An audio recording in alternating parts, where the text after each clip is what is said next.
Pag ganito pa naman ka-cheesy, mapapakain ka talaga ng marami. Gawa lang ito sa saging at may sesame seeds pa, kaya naman napakasarap. Madali lang gawin at konti lang ang mga sangkap. Kaya naman, umpisahan na natin agad dito sa ating 3 piraso ng saging na saba. Tanggalin lang natin ang mga balat nito at i-mash gamit ang tinidor.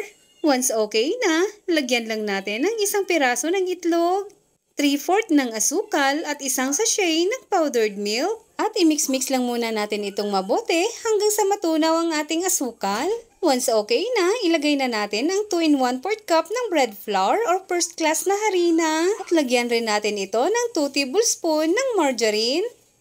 I-mix lang natin itong mabuti hanggang sa makabuo tayo ng dough. At kapag ganito na ang consistency ng ating dough, pwede na po ito. Meron tayo dito sesame seeds pang coating at cheese para sa palaman.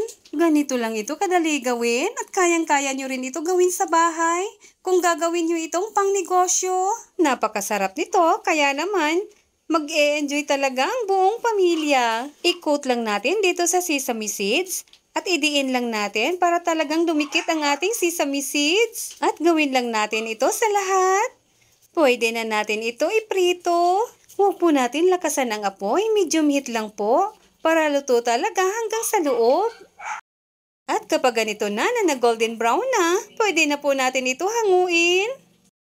At ayan na, may masarap na tayong banana cheese sesame roll. Huwag po kalimutan mag-follow and share. Maraming salamat hanggang sa susunod mga kakusina.